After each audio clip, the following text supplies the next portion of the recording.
hari Jumat, saya Kak Rose. Hari ini sudah bersemangat sekali di pojokan sini. Anda, saya kan juga sudah bersemangat menantikan seperti apa komentar saya. Mari kita mulai Rumpi No Secret. Daniel juga di pojok sana sudah bersemangat sekali. Ini berkaitan juga dengan berita yang menjadi perhatian nasional ya, terkait pencabutan laporan dugaan KDRT yang tadinya dilaporkan oleh Lesti kepada Bilar kemudian dicabut ya. Hari ini kita mengundang juga pakar yang biasa menganalisa micro expression, Mbak Poppy Amalia, untuk membaca apa sih sebetulnya yang tersirat di balik ekspresi-ekspresi kecil pada saat Lesti memberikan keterangannya tadi pagi ya, gitu ya, tadi pagi, dan juga gesture-gesture lain di sepanjang wawancara pasangan itu, gitu ya. Sama ada Iis Dahlia di sini, ibunya anak-anak.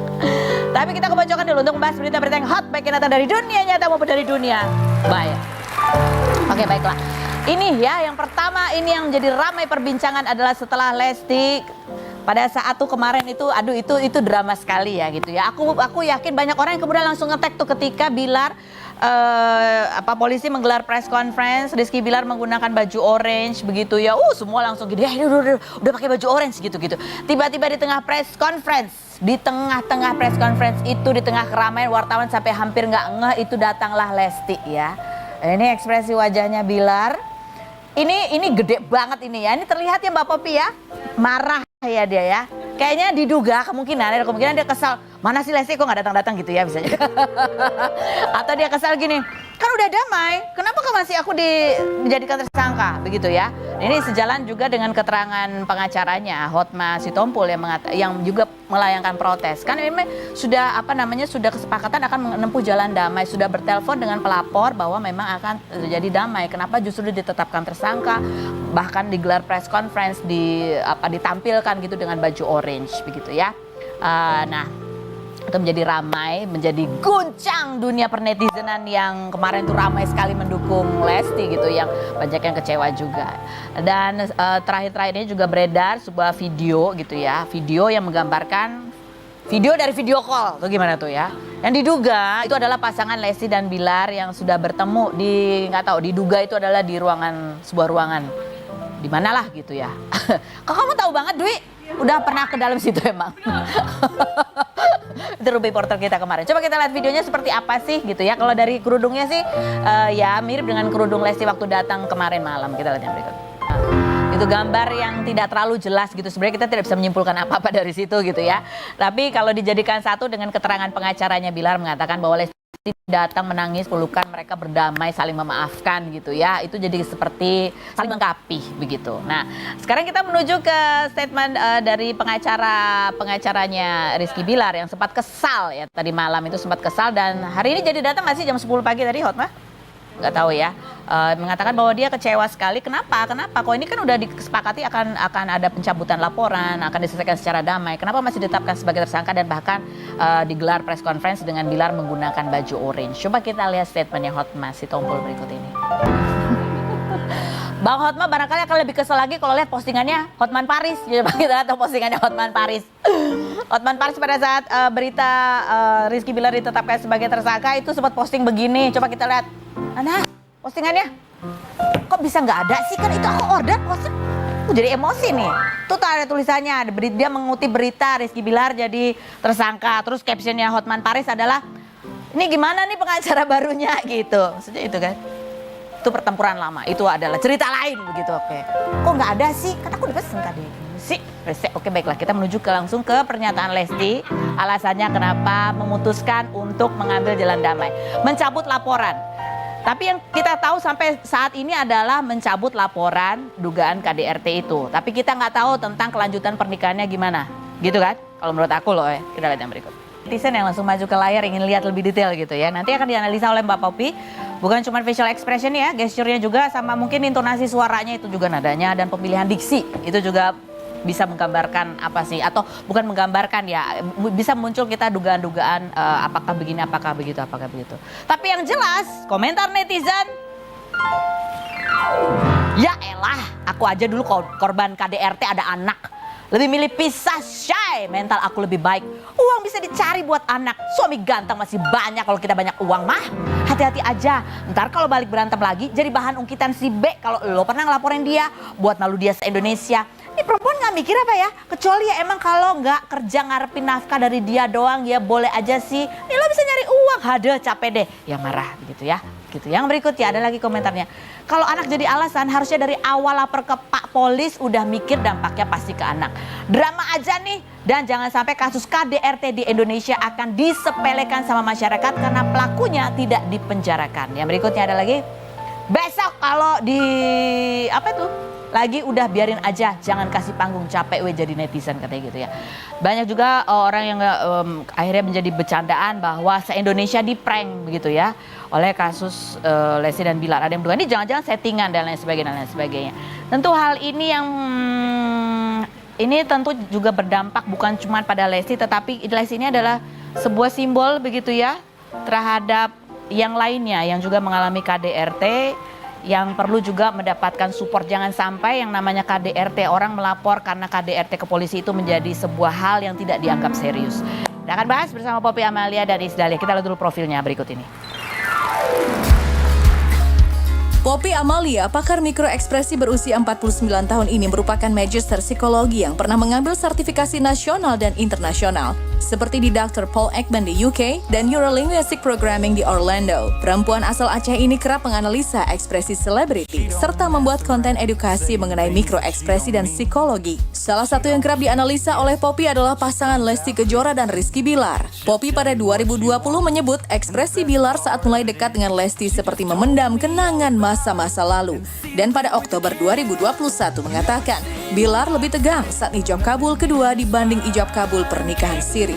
9 hari lalu, Poppy menyebut Lesti seperti mengisyaratkan keraguan saat ditanya Gilang Dirga, apakah sudah yakin dengan Rizky Bilar? Bagaimana analisa Poppy Amalia terhadap ekspresi Rizky Bilar setelah ditetapkan sebagai tersangka atas kasus KDRT yang dilaporkan Lesti? Dan benarkah Lesti sebelum umroh sempat curhat ke Poppy Amalia? Saksikan kisah selengkapnya hanya di Rumpi No Secret. Oke baik, sudah bertemu dengan teman lama saya Poppy Amalia ya. Ketemu lagi kita di kasus yang sedang menjadi perhatian seluruh netizen di Indonesia. Terutama perempuan begitu ya. Nah ini kita ke awal dulu ya. Mbak Poppy ini seringkali juga menganalisa wawancara-wawancara dengan pasangan ini sebelum kejadian ini ya. Jadi kita anggap saja itu sebagai apa istilahnya ya, baseline atau ya karakter analisa awal lah ya mengenai pasangan ini. Kita lihat ini cuplikannya berikut ini. Dia itu punya kakak di sini dimaksud adalah Rizky Bilar begitu ya. Jadi waktu itu analisanya seperti itu ya. Dan pada saat analisa itu ketika melihat kejadian sekarang ini dan keputusan yang diambil oleh ini masih sejalan nggak? Masih kongruen nggak tuh sebenarnya? Masih dong, karena memang ada hal yang ditutupi sejak starting dari awal. Nah, aku sebenarnya udah berusaha banget untuk minta ketemuan lagi itu tuh, gitu loh. Mau ketemuan, pengen menggali secara psikologis. Jadi begitu dapat ekspresinya, pengen gali secara psikologis, pengen nanyain, berharap bisa memberikan solusi pada saat emosi nggak stabil. Pada saat apa tuh? Pada saat awal-awal? Nggak awal-awal banget deh, pokoknya terakhir-terakhir pada saat menganalisa, akhirnya bikin appointment tuh. Nggak menganalisa di pas pada saat kapan nih? Pada saat berita ini muncul? Belum. Sebelum itu? Jauh sebelumnya. Kenapa ingin ketemu dia? Ada apa? Pas ngeliat analisa kayaknya perlu ketemu deh. Karena Dede kayak mengcover sesuatu tapi nggak bisa keluar gitu loh. Pengen ketemu kayak dulu Amanda Manopo ingat nggak sih, pengen bisa akhirnya deep talk gitu kan, pengen ngobrol. Itu berapa bulan yang lalu? Aduh, pada saat ada kejadian gitu RB ada kejadian apa ya, pokoknya ada kasus sama, pokoknya bolak balik ke polisi juga, lupa apa tuh. Oh gitu. Oke. Lagi tuh apa ya, lupa deh apa lagi itu tuh. Nah terus udah bikin appointment, mau ke sana, mau ketemu tuh gitu. Terus akhirnya aku sibuk banget, dia juga sibuk banget nggak dapat gitu loh. Tiba-tiba ada kejadian kayak begini, wah ini udah. Yang penting menurut aku pada waktu itu adalah bagaimana mengedukasi, that's it, mengedukasi aja. Mengedukasi siapa nih? Mengedukasi Lesti ya. Bahwa bagaimana menangani secara psikologis kalau ada persoalan gitu loh. Artinya dia jangan menahan sendiri. Jangan disimpan. Tapi karena kelihatan itu di ekspresinya. Kelihatan, ada kan sesuatu dia soalnya selalu nunduk. Kalau ngomong itu dari awal memang udah kelihatan dari starting dari awal. Awal mana nih? Awal pernikahan? Kalau awal pernikahan orang-orang bilangnya kan mereka kan fall in love ya. Memang itu love, itu cinta. Tapi beda dengan perilaku yang dimiliki atau temperamen yang dimiliki starting dari awal. Jadi kan kalau RB ini kan memang startingnya dia temperamental kan, kepribadiannya memang temperamental. Dasarnya ya. Jadi itu dia berusaha untuk memperbaiki diri. Sebenarnya arah memperbaiki dirinya ada. Gitu loh. Dia memang berusaha banget untuk bisa lebih sabar pada saat starting ketemu dengan Dede. Jadi lebih baik gitu. Udah berusaha. Tapi berusahanya itu kan perlu ada orang profesional yang mendampingi. Nggak bisa orang tuh berusaha sendiri dengan cara aku kan lebih sabar, aku kan lebih banyak mendengar, aku kan A, B, C, nggak bisa. Dia butuh profesional untuk melatih perilakunya. Karena itu perilaku yang sudah dibentuk dari seusia dia lah gitu ya. Karena polanya itu kalau kita ngelihat dari starting ada beberapa video kan kita lihat ya. Lagi ada sebuah situasi, ada meja biliar gitu kan, lihat kan? Emosi yang mukul itu. Lagi main, balik, lempar. Tapi kalau kita lihat apakah itu gerakannya spontan? Spontan. Itu gerakannya spontan. Kenapa aku bisa ngomong spontan? Karena nggak seimbang. Habis dia balik nggak seimbang, jatuh gitu kan. Nah, berarti pada saat dia melempar sesuatu itu nggak diperkirakan karena emosinya digerakkan oleh emosi aja ya. Logikanya nggak lemah kan. Nah, pada saat kejadian baru ntar ngeh. Ya ampun dampaknya begitu ya. Nah, pola seperti itu, spontanitas seperti itu perlu dilatih. Dan itu pada saat ngelempar, kencang ngelemparannya, berarti ada kemarahan. Entah apa yang didengar, entah apa yang dirasakan pada waktu itu sehingga membuat dia tuh benar-benar tertekan banget, tiba-tiba spontan. Bentuknya apakah mau menggertak atau mau melempar, tapi itu spontan gitu. Itu adalah sebuah pola yang biasa. Nah, berarti kan spontannya itu kan spontan, ada sebuah peristiwa, aksinya begitu. Peristiwa, aksinya begitu kan. Nah, berarti kan ini kan sebuah pola perilaku yang berulang. Nah. Berarti kalau kayak gitu, itu perlu dilatih anger management. Tuh, baik. Nah sekarang ini apakah juga masih konsisten terlihat pada saat itu tadi RB dihadirkan pada saat press conference setelah dia ditetapkan sebagai tersangka dengan menggunakan baju orange. Ini besar sekali kalau ini bukan mikro ekspresi kayaknya, makro ya. Besar ya berikut. Ya.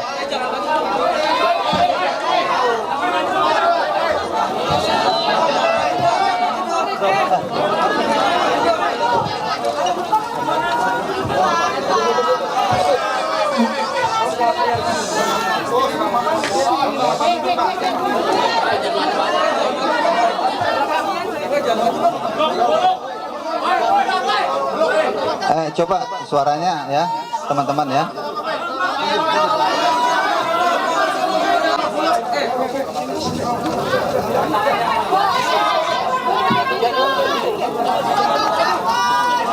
Silakan diambil gambarnya teman-teman sekalian. Ya.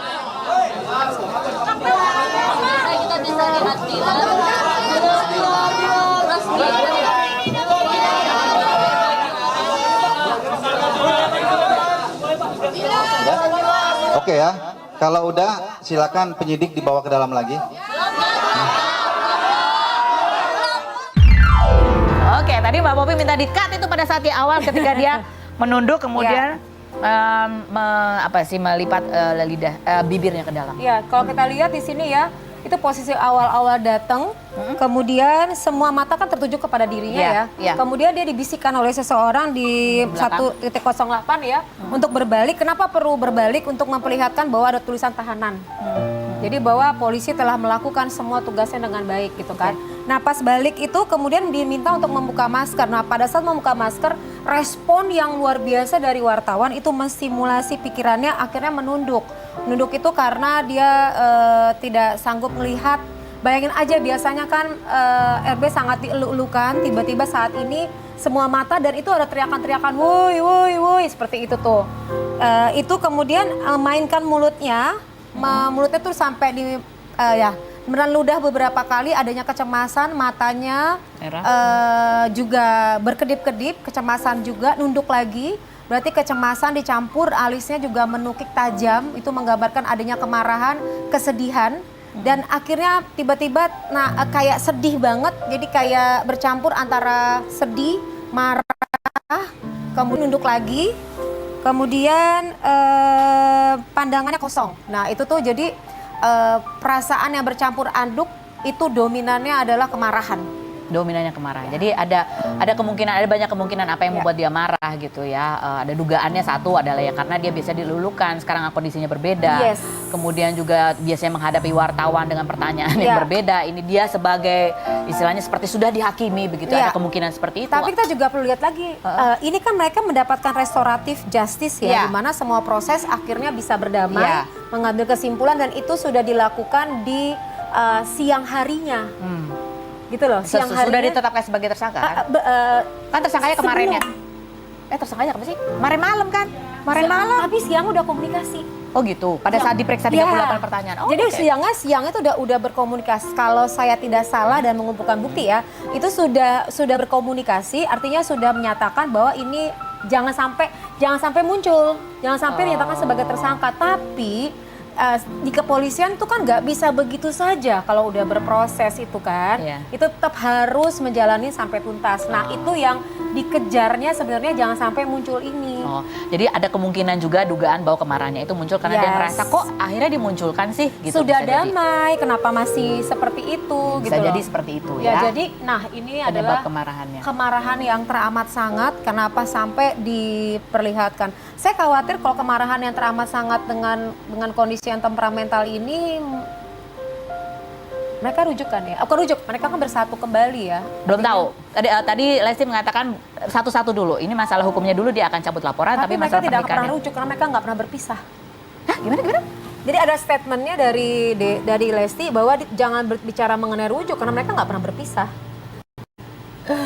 Jadi saya cuma membayangkan situasinya adalah dengan kemarahan yang dimiliki ini malu sekali. Ini bukan apa-apanya, tapi ini malu sekali.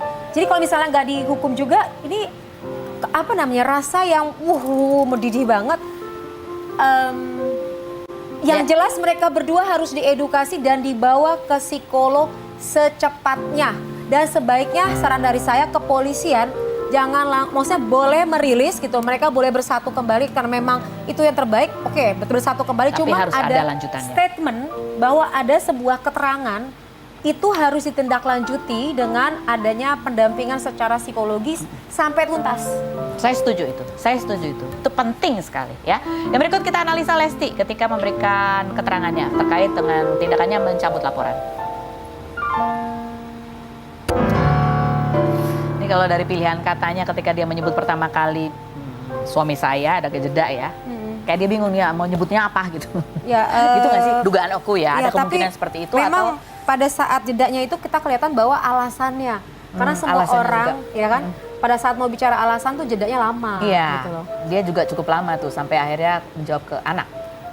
Kenapa lama? Karena mengambil data yang tepat. Karena banyak Dede ini pada saat pelaporan itu kan banyak orang yang mensupport ya maksudnya ya. Itu kan tiba-tiba banyak perempuan-perempuan di belakangnya Dede yang berdiri stand for Lesti gitu kan. Dan Dede adalah orang yang dinyatakan sebagai simbol bahwa perempuan jangan speak up gitu loh. Ayo speak up. Nah sebegitu Dede muncul, tidak bicara kemanapun, langsung lapor ke polisi. Semua perempuan yang mengalami KDRT bicara di situ. Oke, kita nggak bisa diam. Kita harus menjaga tubuh kita punya hak atas diri kita, semuanya akhirnya bergerak gitu kan. Dan pada saat kita mencari di Google pencarian, itu nomor 1 pada saat kasusnya Dede ini adalah KDRT. Nah buat saya adalah sebuah edukasi yang baik banget buat seluruh masyarakat, karena pencarian nomor 1 bukan kasusnya Dede, tapi KDRT. Jadi side effect-nya itu adalah KDRT yang mengedukasi masyarakat. Tiba-tiba pada saat sebuah kejadian ini, dan ini memang yang terbaik menurut Dede adalah bersatu kembali, maka menyebutkan kata anaknya itu agak hati-hati gitu loh, karena mungkin harus berpikir banyak secara masyarakat. Jadi ada luas. banyak kemungkinan dugaan dari jeda yang ketika dia mau menjawab alasannya adalah anak ya, dia mengumpulkan data, berpikir karena ya itu bukan berarti dia berbohong, tetapi dia memikirkan resikonya ketika dia mengatakan A atau B atau C, atau ada kemungkinan juga dia lagi mengolah informasi atau dia lagi menimbang gitu, yang mana duluan yang harus diucapkan, apakah alasan anak atau alasan kan orang tuanya sudah memaafkan gitu kan. Tapi baru yang kedua itu ada statement yang menarik, jadi menyadari bahwa beliau itu sudah menyadari perbuatannya. Itu merupakan hal yang penting ya. Iya. Yang kedua buat Dede bahwa itu menyadari itu hal yang penting gitu. Iya. Kemudian baru memegang Bapaknya. posisi sebelah kiri. Dada Berarti bapaknya apa gini. ya? Paru-paru ya lebih tepatnya ya. Memegang paru-paru atau kalau dada kan sebelah sini Iya. jantung ya, ini sebelah sini. Paru-paru. Ada kendala apa dengan paru-paru ayah? Oh, oke. Apakah ada sakit tertentu? Saya tidak tahu, tapi yang jelas dielus-elus di bagian dada di situ dan dielusnya cukup lama karena itu 3 hal yang dikhawatirkan ya. Jadi dielus-elus itu, dipegang sebelah sini. Dipegang tuh. Pegang tangannya, kemudian dielus. Ini apakah tanda seperti itu atau sebenarnya ingin apa istilahnya menenangkan bapaknya Iya, atau bisa ingin mengambil menenangkan. alih reaksi bapaknya? Menenangkan, saya tidak tahu, mungkin ya ada berbagai Ada macam berbagai dugaan ya aspek dari ya gesture. gitu, agak berbagai macam aspek. Oke, ya karena memang namanya micro expression, gesture itu bukan sebuah judgment Yes, gitu ya. nggak langsung Tapi itu justifikasi. adalah kita membaca reaksi dari sebuah aksi ya, entah itu suara, entah itu ketemu orang Ya. atau apapun itu. Dan itu menggambarkan emosi. Dan emosi itu ada berbagai macam dugaannya. Apakah reaksi dari ini atau kemungkinan ini atau kemungkinan ini atau Jadi kemungkinan nggak itu. bisa kesimpulan. Nggak bisa kesimpulan, yang semuanya harus kita tanyakan lagi Ya. untuk kepastiannya. Kita akan kembali setelah yang berikut ini, jangan kemana-mana, tetap di Rumpi House.